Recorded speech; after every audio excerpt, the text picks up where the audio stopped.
This is BJJHOOD, tapping into Jiu-Jitsu lives on and off the mats. Hello. We are back. This is the BJJHOOD Podcast. I'm Babi, your host. And I'm Shay, your co-host. We're here to share inspirational stories about women in Jiu-Jitsu and how the martial art changed their lives. You know already, all our episodes are out on Thursdays. So make sure you're following us on YouTube with subtitles in Portuguese for all the interviews that are in English and subtitles in English for all the interviews that are in Portuguese. We're posting all the episodes on YouTube. We are also on all the podcast platforms. So make sure you're following us on your favorite one. And also leave a comment there or a review when you listen to our episodes. That's super important for us. Your support, it's really important. So make sure that you are always leaving ratings, you're always commenting on our stuff. And if you want to see somebody here that we haven't had yet, just let us know. You can always send us an Instagram DM or you can comment on one of our videos there. Make sure you're following us on Instagram, on TikTok. That's where we're posting little snippets of the interviews that are going live every Thursday. Today, we have a new guest. We're featuring the incredible Kendall Vernon, a former software engineer turned full-time entrepreneur. Kendall is a powerhouse managing multiple businesses simultaneously. One of her notable ventures is Gaidama, an extraordinary line of women's ultra-premium jiu-jitsu gear, passionately crafted by women. Kendall's impact extends beyond the business realm. She is the visionary behind NUFX, I hope I said that right, a nonprofit organization breathing new life into old gis and t-shirts while simultaneously supporting refugee women in the Houston area. In the world of Jiu-Jitsu, Kendall holds a black belt. She just got her black belt at the end of the year after World's Nogi. And like I said, she was at World's Nogi, so she's not just a casual participant. She's been an avid competitor, showcasing her dedication and skills whenever she's not busy creating her human tribe. This introduction here only scratches the surface of Kendall's Vernon inspiring journey. We're thrilled to have you here, Kendall. Welcome to the podcast. It's awesome to talk to you today. Thank you, Babi and Shay, for having me. I'm excited to be here. That's awesome. You have an impressive story to date. So we want to back up a little bit and talk about your start in Jiu-Jitsu. How did it all started for you? Like, how did you find out about Jiu-Jitsu? Tell us a little bit about this beginning. Sure.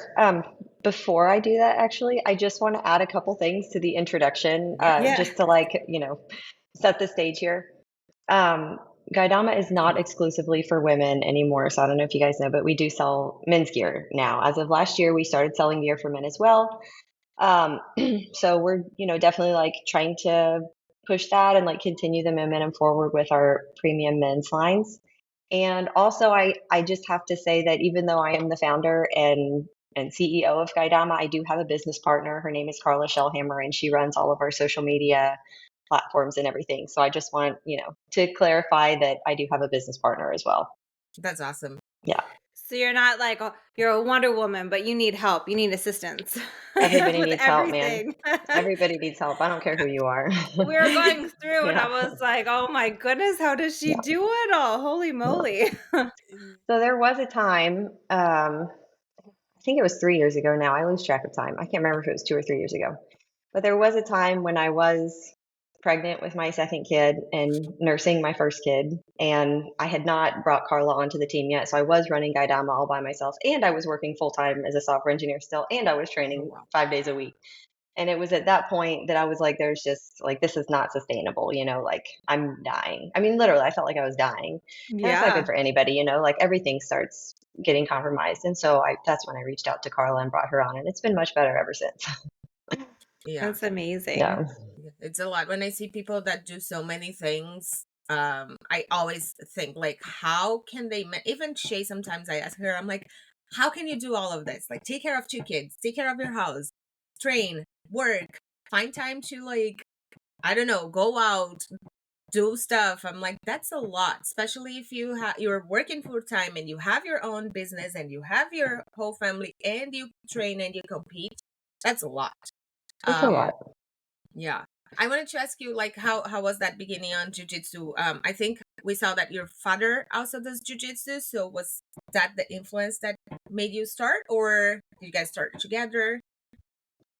Yeah, so he got me like doing judo when I was a little girl, but it just never stuck. He had started training judo when he was like 4 or 5. So he'd been doing judo for his entire life and competing in judo. And he found jujitsu when he was like in his mid 30s, early to mid 30s.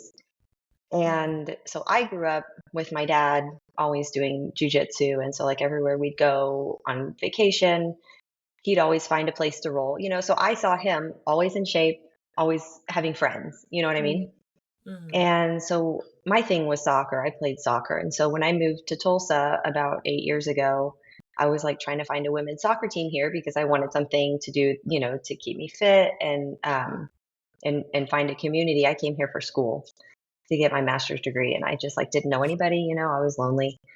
And so I was like trying to find a women's soccer team, and no one would email me back. And so it was kind of like just on a whim that I Googled jujitsu near me. I was like, dad was always in shape. He always had friends. Like, I don't even know what it is. I don't even know what martial arts. Like, honestly, when I started jujitsu, I had like never really appreciated martial arts at all. Like every once in a while I'd see MMA on like, at a Buffalo Wild Wings or something. And I'm like, oh, these like meatheads just beating each other up in a cage. You know what I mean? Like I had no idea that there was even skill involved in martial arts. No idea. I was so ignorant about it all.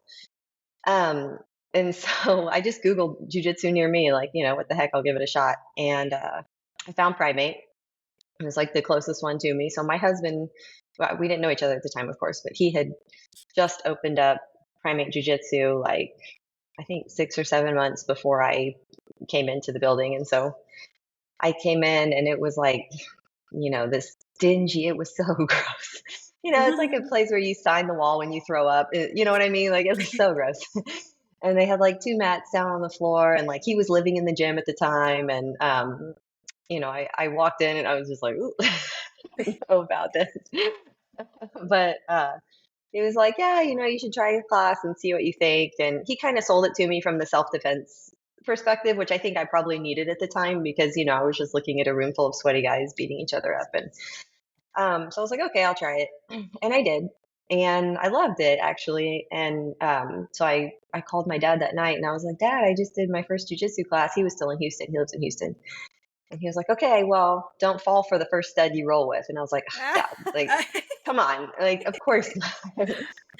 And then like 7 months later, I called him back and was like, by the way, I married my coach. So, That's hilarious. Aw. Yeah. So what he like sold you on self-defense, but obviously there had been a little bit something more that got you to stay. If it was, as a female coming in and you're like, oh, this is dingy. This looks like, a frat house or whatever. Worse than that. So what got you to stay? Was there a lot of women there, or there were no women. I mean, I was the only woman, but I still had fun. He made me feel like a badass on my first day. You know what I mean? Like just remember the first time that you ever drilled an arm bar, or that like you were rolling with someone who ever like let you get into that position and like let you finish an arm bar. You're like, dude, I'm so powerful. You know what I mean? So, it was fun. I mean, you guys know, you train jujitsu, you know how addicting it can get that fast. So yeah. Well, we asked that question because it always seems really hard to get women to try it out, right? We have a pretty good group within our dojo, but still, like, there's so many different friends that I have, and they look at me and laugh and like, no way, like that's your thing, Shay. And I'm like, just come in for like one class.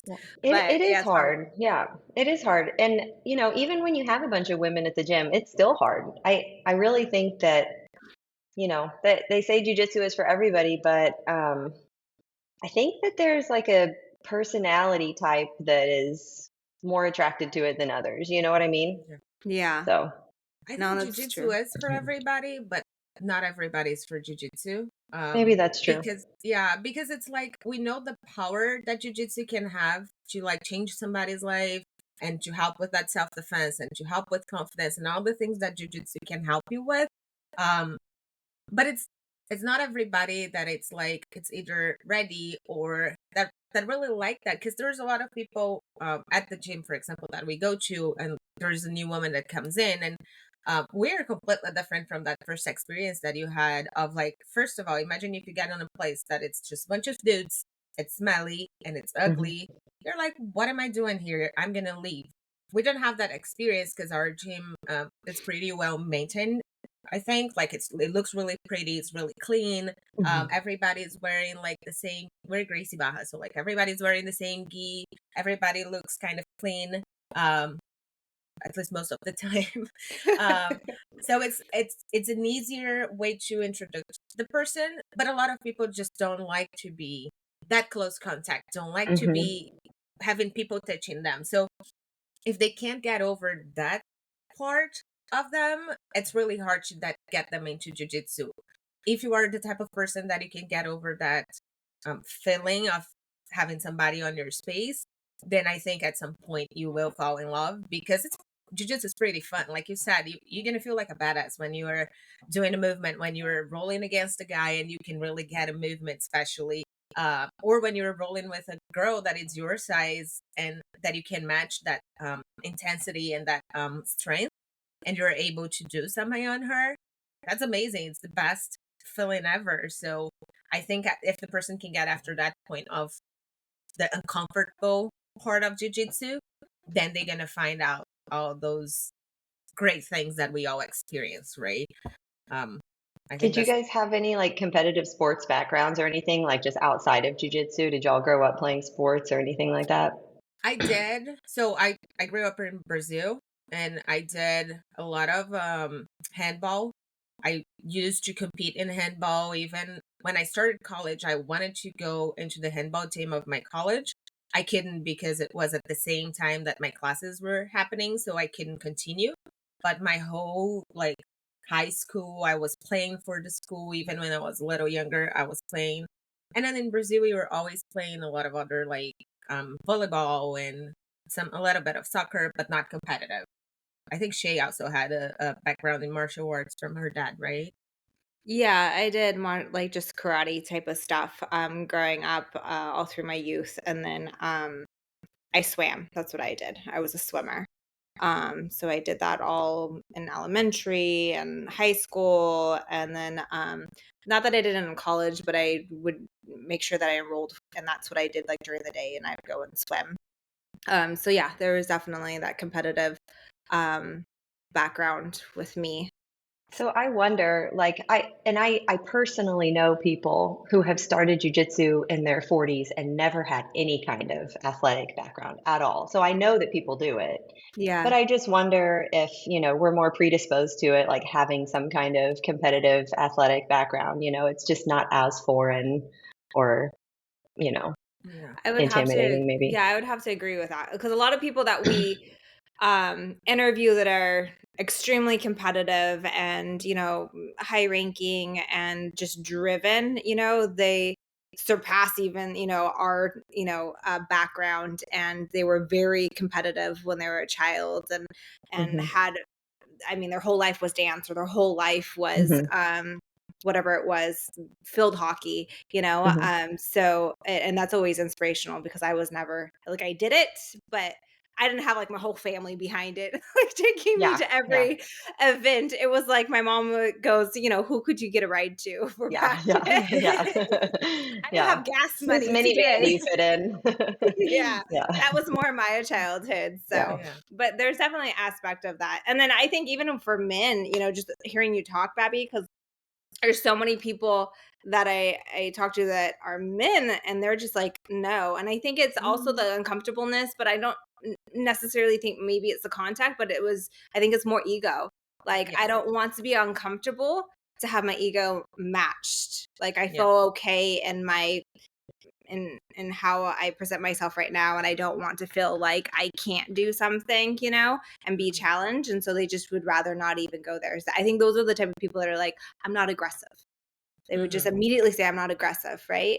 And that those conversations for me are always so hard, because I'm like, okay, you're not aggressive. You don't have to be an aggressive person, but what if you were traveling abroad and like something happens?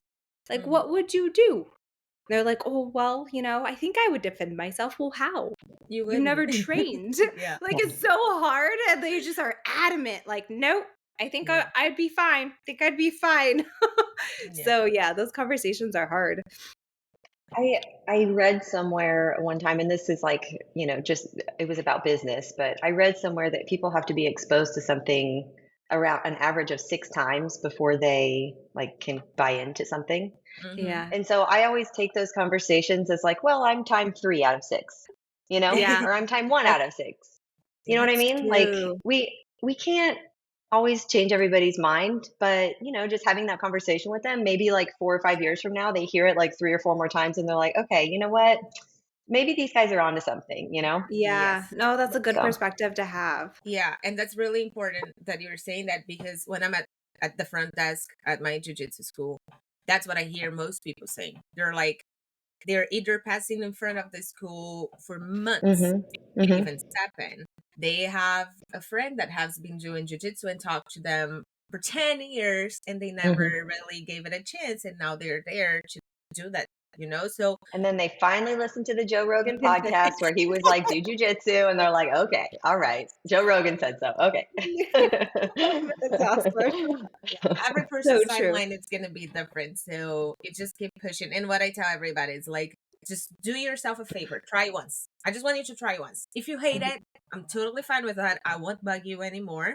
But you need to try once, because you can't really tell if you're going to like something or not, especially jiu-jitsu, from just watching.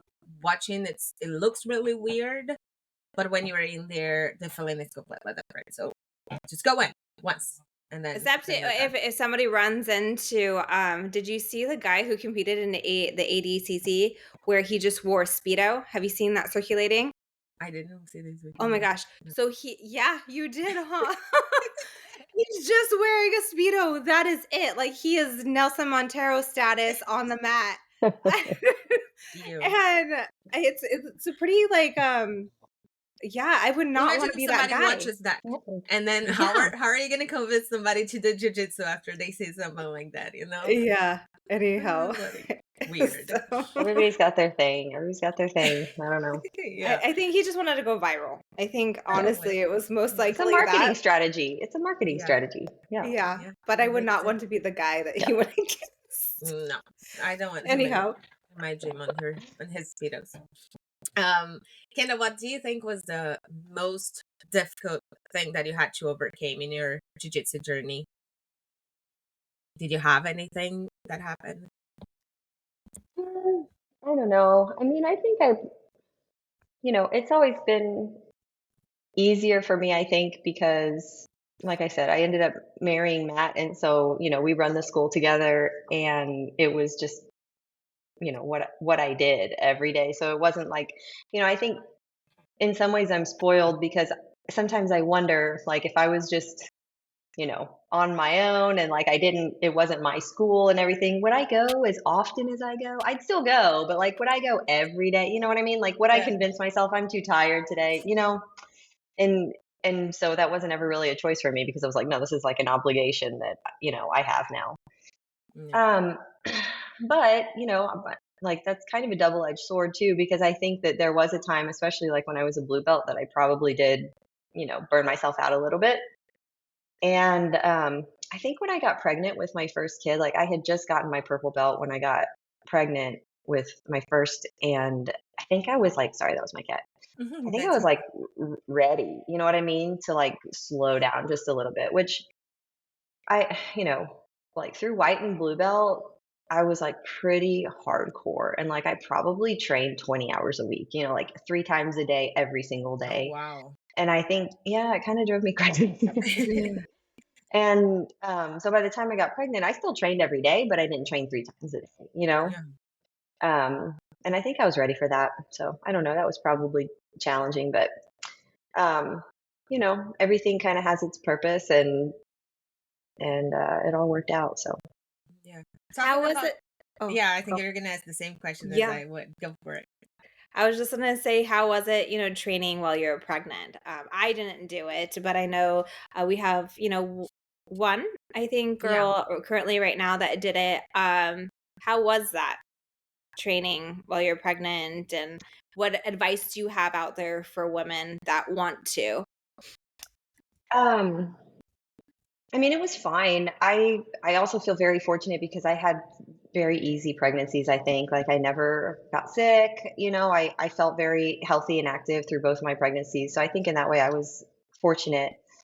And we also, by this time had our gym was very different than it was when I first walked into it, and so we had a very like healthy, welcoming, nurturing community of people that I could safely roll with. And I think it also helped that I had been training for a couple years. I feel like if I had been a white belt, it would have been more challenging, so when I first got pregnant, I wasn't sure if I was going to be able to do jujitsu or not at all because I didn't know anybody else that had trained while they were pregnant at the time. And so I asked some of my other friends, like I had a friend who was like a super athlete runner, who had ran through pregnancies. And I had another friend who was a horseback rider, and she had ridden horses through 7 of her pregnancies, like up until the last day. And I was like, okay, if these people can run a 7-minute mile and ride horses when they're 36 weeks pregnant, like I can probably do jujitsu. And my friend said, if your body, and I love this, she said, if your body knew how to do something before you were pregnant, then it can do something when you're pregnant. And I did a bunch of research and I talked to my doctors and everything. And from what I understood, the biggest threat to the pregnancy is like really hard impact. That's why car wrecks are dangerous for women who are pregnant, because the placenta can separate from your body. And in that case, it becomes, dangerous. But in jiu-jitsu, there's not really a lot of impact unless you're doing takedowns. So I would advise don't do takedowns, because that's like the, one thing that would be the most dangerous. But like, man, even like I was a little bit more cautious through my first pregnancy. Through my second pregnancy, I was really not very cautious at all. And I rolled hard. I mean, like 100% until I was like 37 weeks pregnant. Really? Like hard. Yeah. Oh, wow. I probably rolled hard until I was at 22 weeks pregnant with my first pregnancy. But I mean, I rolled like, full on through my second. And even knee on belly, like people think I'm crazy, but even knee on belly, I didn't worry too much about it, because I don't know, once you've been through a birth and you feel how hard they push on your stomach to get that baby, it's like painful, like the pushing to get the baby, it hurts. You know what I mean? I mean, you've had kids, I'm like, dude, if you can push that hard on my baby's head and nothing's going to happen, like it's, someone can put a knee on my, hip bone or whatever. Yeah. So I don't know. It's fine. My babies are fine. So I'm not a doctor. Don't listen. Do what you're going to do. Yeah. But honestly, I think the hardest part for me training when pregnant was eating enough calories, because you have to eat so much, because your body already takes so much. Training exhausts so many calories from your body. Growing a baby exhausts so many. So now you're like doing twice that. And like, I would literally, I can remember like crying over a plate of food, like knowing that I have to get all this food in my body for like the sake of my child, but I wasn't hungry. Like I didn't want to eat it, but I knew I had to, you know what I mean? Yeah. So like, and nursing was the same way, man. It's hard to eat enough calories when you're like trying to train a nurse too. So I don't know. Yeah. For me, that was the hardest part, like making sure I was consuming enough calories and drinking enough water. Yeah, I could imagine. I mean, kudos to you. I didn't even want to deal with it, so I didn't. But when you were training, did you have anybody that was like hesitant to train with you, like didn't want to? Like, how did you deal with that type of encounters? I mean, I never really asked anyone that I didn't already have a relationship with. So it, like in no scenario would I ask a brand new white belt wrestler to roll with me when I was pregnant, which I don't think they would want to either. Yeah. So it was really like I was only approaching people who were like purple belt and above that I had been rolling with for, 2 or 3 years already. We already had a rapport, we understood each other. Yeah. So, I would definitely not suggest rolling with white belts when you're pregnant, and be picky about blue and purple belts too, probably. Yeah. I like what you said of like, when you had like good pregnancies that you didn't have like problems going into, like you didn't suffer that much, like it was just normal, healthy, super easy pregnancy.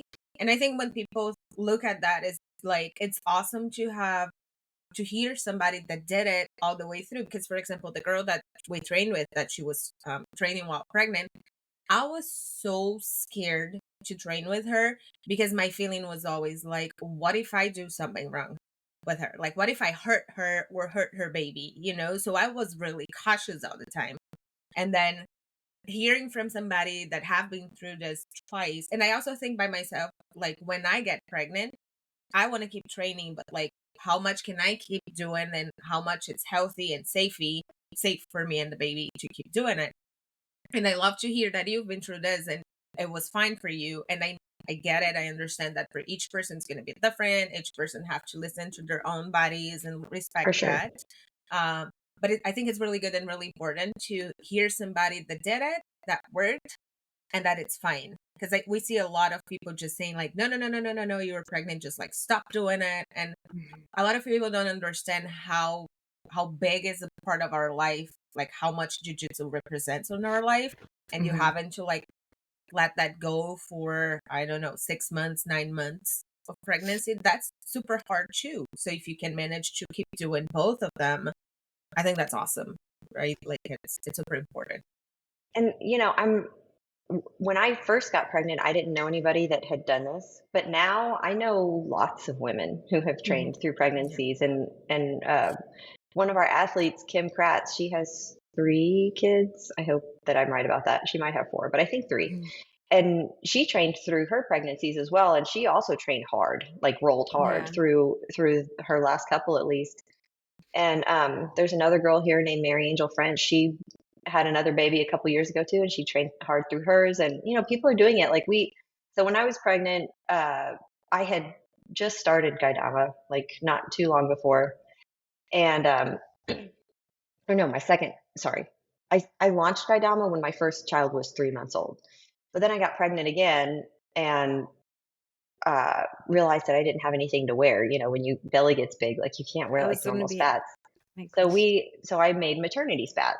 And because I remember Googling, I remember Googling before my first kid, I Googled like maternity jiu-jitsu spats. And of course, nothing came up because nobody is that crazy, right? And so with my second, I was like, man, we're going to do this. Like, I need something for myself. And so we made the first women's maternity spats. And I swear we sell like a pair every week. I mean, there's a ton of women out there training through pregnancies. Like it's happening. Yeah, that's amazing. Yeah. I love that you have those numbers to back it up too. Of it's legit. I found the problem, I found the solution, and now it's helping so many other women out there. Yeah. It's beautiful. I would say also just we only have had one in our dojo that I've known. But just to all the women out there, if you are rolling with, somebody that is pregnant, I would not be scared, and give them the opportunity, just like you would want to give the opportunity to a white belt, I think that was the biggest thing that I saw is people were scared to roll. And there was like one time where like everybody broke off and then she was like paired up with a white belt. And I was like, what is happening? No, no, and you just don't want to put, I would just look out for those people and make sure that if you are a higher belt that you are pairing up and, just giving your time to that person because you would want them to do the same. They are resilient. And there's always, I think some people get caught up because they're like looking for like a hardcore competitive role with somebody and they're like, oh, this person can't give me that. And you're right, they can't. But they can give you something else. They can give you what they can give you, and you can work on your technique with them. You can practice that sweep that you've been, trying to practice, or you can practice a guard technique that you've been working on, or there's so many ways that you can still benefit from rolling with somebody who's not at 100%. Just like when people come in injured, they're like, oh, I broke my finger and it's healing, or like my foot is sprained or whatever, like we roll with people who are dealing with minor injuries all the time and we compensate for it and we accommodate it. And it's the same thing. Yeah, I agree. I love that. Kendall, when did it came for you, the idea of starting a clothing business? Because you're coming from that like software world. How did that transition for you? Well, I mean, it started as a personal hobby project, like I was a blue belt when I first conceptualized it. And, I had been having the same problem that every woman in jiu-jitsu was having at the time, that there were no spats that covered our butts. So I was wearing shorts either over or under my spats every time I would train. And I was just like, man, there's got to be a better way. And so I have a background in like, I'm like kind of a self-taught pattern designer and sewer because I was like super into cosplay and like used to design and make my own costumes and everything. And so I knew how to design patterns and sew.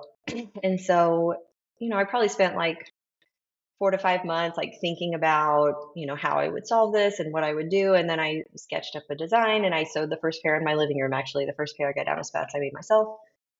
And then I was like, man, these are awesome. And the jiu-jitsu world needs this.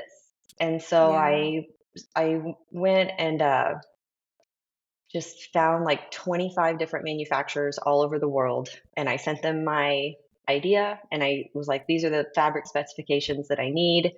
Can you make me a prototype? And so I had like 25 different prototypes made. And I found like, I narrowed it down to a couple and then we revised some things and I narrowed it down to one. And I just found this manufacturer. I love her so much. She's amazing. Everything she makes is like super high quality. Her customer service is really good. And so I was just like, let's do this. And so we did. We just made it happen. So it was just like a side hustle. I mean, it was just a passion project.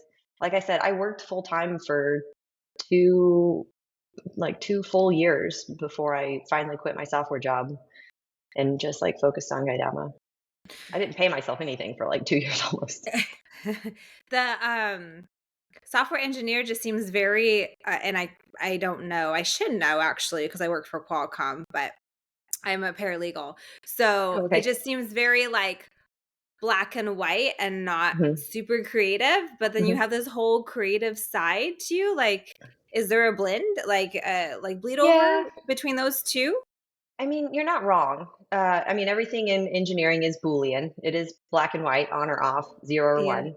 At the most fundamental level. But then again, so is everything. I mean, color is that way too. Like if you look at color, like it's all RGB, at the end, it's all bits too. But when you build something up from the ground, then you start getting to be creative at a higher level. And software is that way too. I mean, you can be very creative in software. There's design patterns in software, like how to organize ideas in a way that you can implement them, like what objects relate with one another, what way. So there's a very creative side to software engineering too. But there is a very logical side. I mean, I grew up like playing piano and like doing art and stuff like that. So in fact, when I was like 15, I told my mom I was going to be a cosmetologist. She was like, no, you're not. She's like, no, you're not. So, like I wanted to do something, I think, creative, like from the very beginning. And my mom was just like, no, you like money too much. You need to do something where you can make money. And so I was like, okay. When was the realization of that it was time to quit your engineering job and focus 100% of your time on Gaidama? So I officially quit when Indiana was born. I put in my notice like the day she was born. Oh my goodness, that's such a cute name. Yeah. Oh, I love it. Yeah. Yeah. Thanks. Yeah. So yeah. So I, at that point I realized that because when my first was a baby, I was still working full time and running Gaidama. And fortunately, I was able to work from home because like he was born like right when COVID started. So like everything moved to working from home. And so I'm very fortunate of that because I was able to like be present for him, even though I was working. But I still wasn't like able to mom a lot, because I was so distracted with everything else. And so when Indiana was born, I was just like I don't want to sacrifice this, Yeah. So I just sacrificed my career, but it worked out. I don't miss it at all.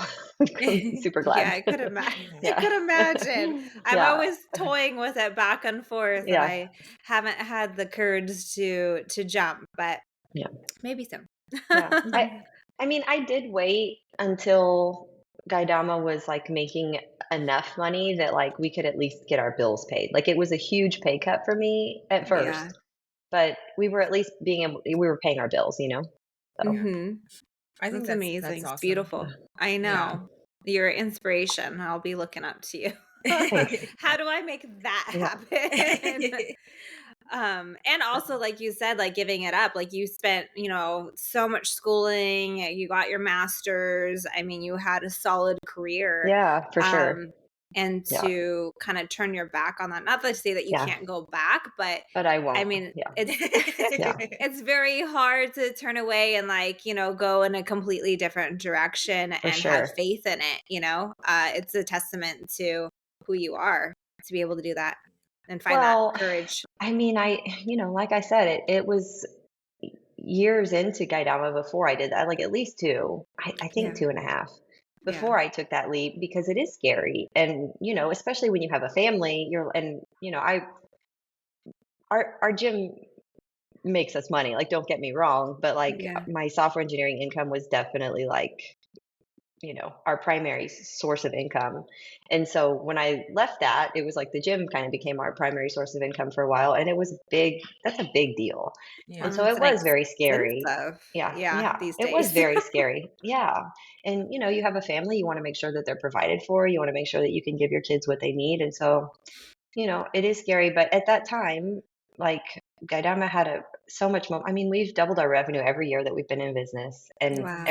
every month, we've doubled what the month was in the year before that. So, I mean, I saw this and I'm like, okay, I can make this work. It wasn't like it was the first day that I launched Gaidama and I was like, I'm flipping the switch right now. It wasn't, it was a very premeditated, cautious decision. So there are people who, just cut the cord and go for it. And that's awesome, but I'm not that. I'm a little bit more risk averse than that, I think. Yeah, I love that. Do you have a question?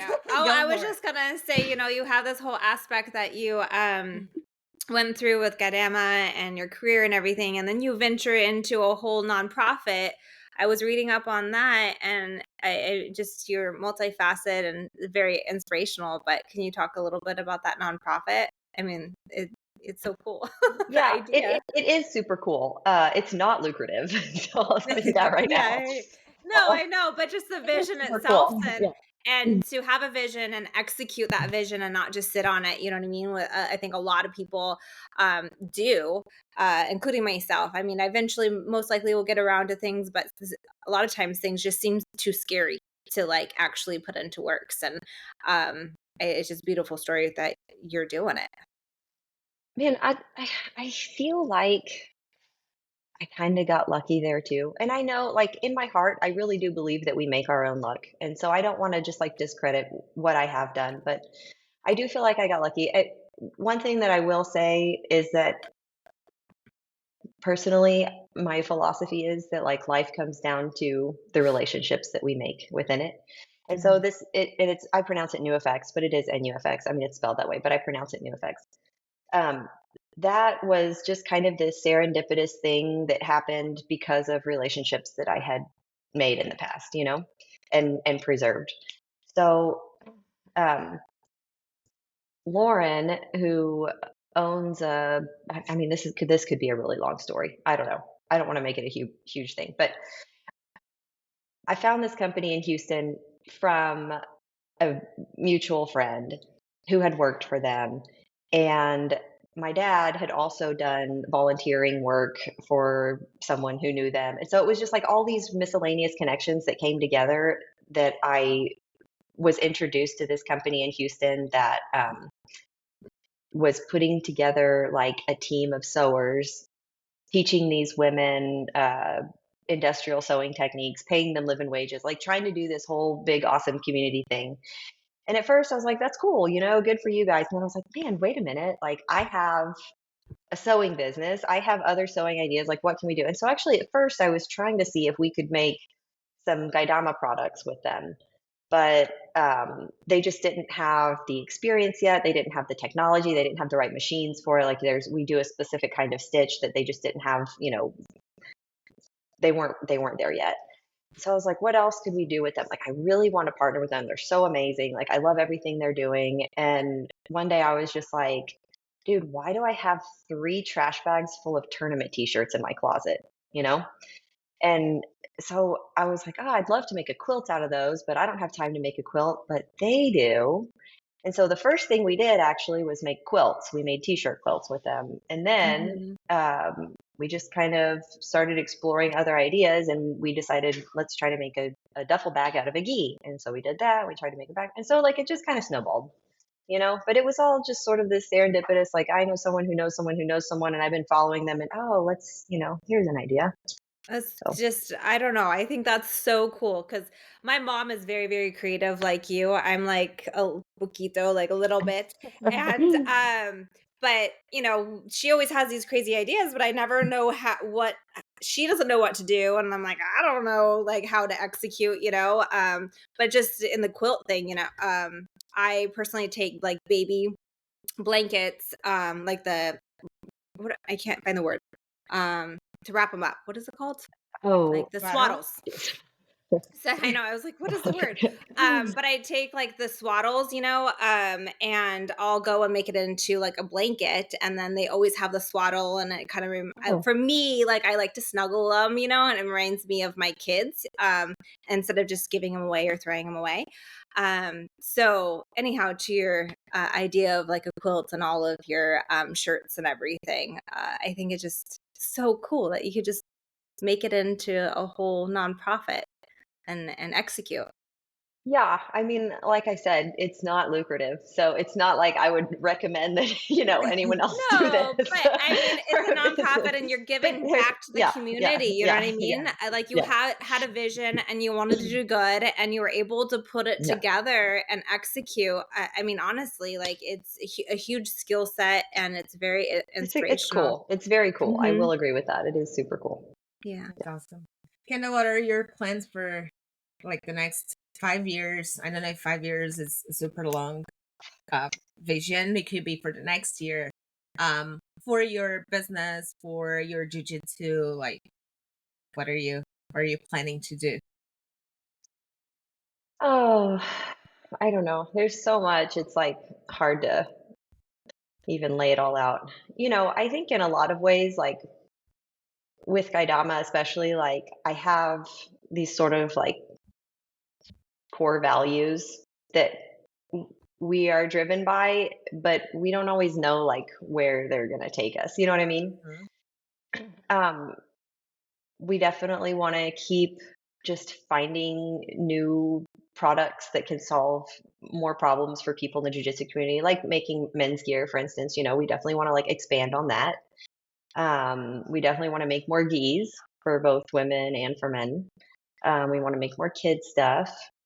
We'd like to be able to expand where we're setting up booths at, so that's like getting a whole team ready for that and everything. We just want to see where we can go. We do have like some plans for like cross training and lifting lines for women and men. Mm-hmm. And wrestling. We'd like to get into wrestling, maybe like some MMA stuff. But we're just trying to like stick with our core values and just kind of see where we go. Like obviously like quality is a big one for us. Like we want to, everything that we make, like I personally feel like my reputation is on the line. You know what I mean? So I want whatever I make to reflect my own standards for quality. Mm-hmm. And then everything we do, we're also trying to find new ways to be like eco-conscious, and we donate to the Ocean Cleanup Project, and all of our packing materials are like the most eco-friendly packing materials that you can source. Like our packaging is all made in America with locally recycled inputs. It's all 100% recycled. The inner packaging that we use is 100% glassine paper, which is expensive, by the way, but that's like, these are the things that we are willing to invest in because it's 100% curbside recyclable versus like a plastic, which is like super common. Mm-hmm. So, we're always trying to like stay connected to these other companies that have like, these are their missions, like the company that we source our packing materials from, Eco Enclosed, they're so awesome. Like they're always, on the cutting edge of like eco-friendly research and products and everything. So I love that. And then like building the community that we have. Carla does an amazing job with like networking through our social community and, growing our team of women that we support. Like we pay so much money to our athletes. I know that because we've had athletes leave big companies to join ours because they're like, your program is way better. So I know that we are offering like a super attractive compensation program for athletes. Like I think we, like it was like almost $50,000 like in cash that we paid out to like a team of about 20 athletes last year. And that's not even, that doesn't count gear. That doesn't count like what we've donated to camps or events or anything like that. You know, if you put those totals together, it would look really good. Yeah. So, you know, we're like, we want to keep that momentum up. We want to keep supporting athletes in our community and growing our network. I don't know. That's what I wanted to ask you with like the athletes program that you guys have. Like, how do you get those people to become part? Like, do they sign up for it? Like, if somebody's interested in being part of your team, what would they do? So we're always accepting resumes. You can just email us at support@gaidama.com. Usually it's either me or my assistant Caitlin who answers those emails.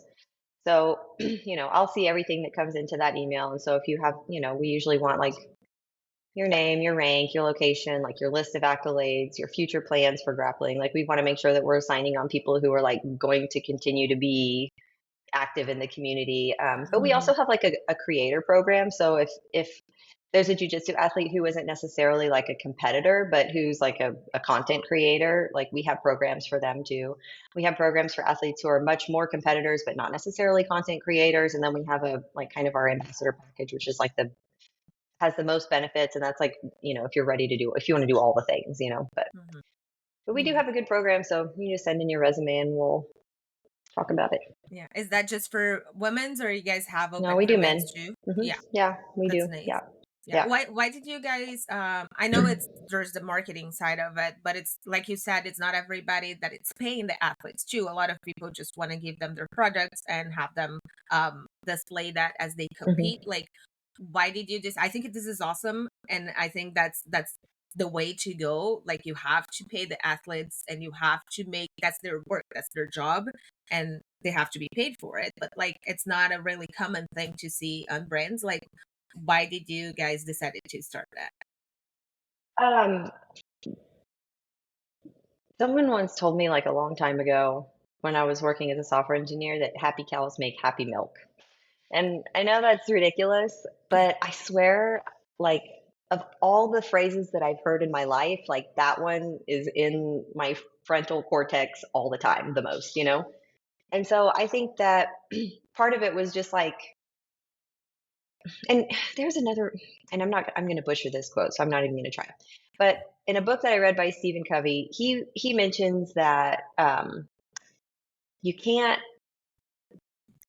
I'm going to screw it up. Never mind. I'm not even going to try. Anyway, but my point is that I believe that if the people that are a part of your team feel appreciated, then they will give their heart back. You know what I mean? Like, you can do the bare minimum and get somebody to meet their commitments. But if you go above and beyond, then they will go above and beyond. Like, what's given is reciprocated twofold, you know? And so, you know, we want to have that kind of relationship with the people that we work with. And so far it's proven to be awesome. Like, yeah, it's tough when the beginning of the month comes around and it's time to pay that bill because it's always a lot. But I never regret it. You know, I'm always happy to do it. And our team is so awesome. Like, there's so much like mutual respect between us and our athletes. You know, I think it's worth it. No, I think that's true with anything, right? Whatever you put out there is going to come back, you know, twofold. I live my life always like that. My mom's like, why did you give so much to that person, or why do you offer to that person? And I just feel like the more I put out there without wanting anything back, it's some way down the road, no matter if it's 2 years, 3 years, 5 years, it's going to come back, you know, even if I don't see it right away. Yeah. And that you said, it's something that I always talk to my husband about, and I really love that. It's like, if you have a business and you have somebody that works for you, like, make sure that person is happy working for you. Make sure that their needs are getting meet, like that you care. Like, if I know that you care about me, even if you're not paying me as much as I wish I was making, I know you're making your effort, and I know that by the time that you are able to pay me that much, you will, because you trust me and you care about me, and we want to grow together, right? When somebody is just like, yeah, you're not worth it, I'm like, okay, you are also not worth it. I'm not gonna put any effort. So I think it's really important what you said, that it's you're giving them something, but they're also giving you back in some other way. So you guys are always like collaborating and helping each other grow and getting to that point, whatever it is that you want to achieve. For sure. On the opposite side of that, though, like, have you ran? Well, you might not want, not you personally, just in general. How do you deal with people that maybe try to take advantage of that kindness, right? Or what you're giving out? Like, how do you set those boundaries, right? And still be that authentic person that you want to be, but then ensure that things aren't going awry. That's a tough question, and that's a tough thing to deal with. It's actually like my least favorite thing to deal with. Yeah. I'm better about it now, but in the beginning I did. It felt very personal, because I wanted to have like personal relationships with these people, and sometimes, it was very obvious that more was being given than was being reciprocated, like consistently. And, so we've definitely had that conversation with people over the years, and sometimes things don't work out. But I've always tried to do my best to part on good terms. It hasn't always worked out that way. Some people also take it personally and get very offended by it. But, I think a lot of times, in most of the cases, people have, understood. I've gotten a lot of like, yeah, I know, I just, I've been distracted, and like I really just don't know if I can keep up with this. And it's almost like they wanted that conversation. You know what I mean? Because they also felt that they weren't upholding their responsibility, and like almost just didn't want that burden anymore. And so, I'll usually like offer a parting gift or something. And I honestly, like, we see probably 50% of the people that we don't sponsor anymore still buy our gear. That's great. So, Yeah. and every once in a while we'll like send them a care package, just like as support. So like most of the time we've been able to maintain healthy relationships. It doesn't always work out that way, but and over the years I've probably become a little bit desensitized to it, and it becomes more of a business transaction and less of a personal transaction. It's just, I think, kind of the nature of the beast, but that is, it's one of the hardest things to do, for sure. Yeah, it definitely is. Yeah. Just in my personal life, it's hard to do. I was just curious how you dealt with it. Yeah. I wanted to ask you, how does it make you feel with this contribution that you were giving to this woman and the sport in general? Like you said, when you started, there was no good gear for women in jiu-jitsu, and you changed that. You changed on doing stuff for women that are pregnant and that also want to train. So you're always like bringing new things. Now you were bringing for men's to different types of clothing. How does it make you feel, especially to the women, because that's like our platform, it's focused more on the women's side, but how does it make you feel giving all this contribution to the sport? I mean, obviously it feels good, like I'm happy to do it. At this point it's almost become like an obsession of sorts, like what else can we do?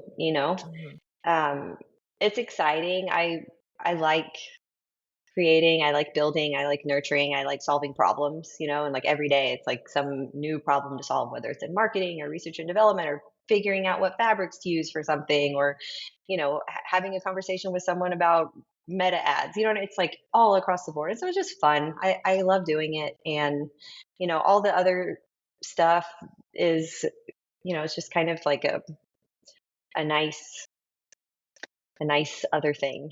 I don't know. It's like it's an inner obsession that it just happens to have like a great positive impact. Yeah, you're like, you're making history. I mean, honestly, you're very, very humble, but you're making history for sure within the sport. Yeah, and giving women platforms, and like Babi had said, giving them payouts and stuff of what they are contributing. I think that is, a step forward in the community that hasn't been there before. So in so many different fronts, you're definitely making history and making a footprint. It's pretty cool to see. Yeah. It's exciting.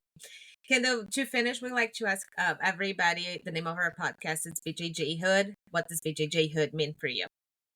Honestly, I was kind of wondering. I was like, "These guys gonna be like gangsters? Like, what am I getting myself into?" But I don't know. I mean, it's cool, like we're all kind of a little bit gangster on the inside, I feel like, in jiu-jitsu. There's a little bit in it in all of us, so I think it's cool. I love that answer, the little gangsters, because when I told people, I'm like, I'm starting a podcast and I'm planning on naming it BJJHOOD, and they're like, hood, like hood, like yeah, but like more like sisterhood and brotherhood. Yeah, but that's like the BJJHOOD. So funny. And my brain did not even get. Now you said that word, I'm like, okay, yeah, that makes sense. I was like the hood, yeah. Well, I think you're gangster. I mean, your last tap outs, I saw them, a body triangle, armbar. That was It's like the one move in jiu-jitsu I'm good at. So it's it was impressive. I was like, I need to try that move. That's funny. Thank you so much for taking your time today to talk to us and share a little bit of your story. Thank you guys. How the support that you're giving to the community. For you that are listening to this episode, make sure you share with somebody that you think it's gonna like to hear Kendall's story, that can learn something from us here today. Make sure you're following us on Instagram, on YouTube, on all the podcast platforms, so you don't miss any of our new episodes that are coming out every Thursday. I will see you guys next week. Thank you guys. Thanks for listening. Would you like to share your story? Email us at bjjhoodpodcast@gmail.com. You can also follow us on Instagram at BJJHOOD Podcast.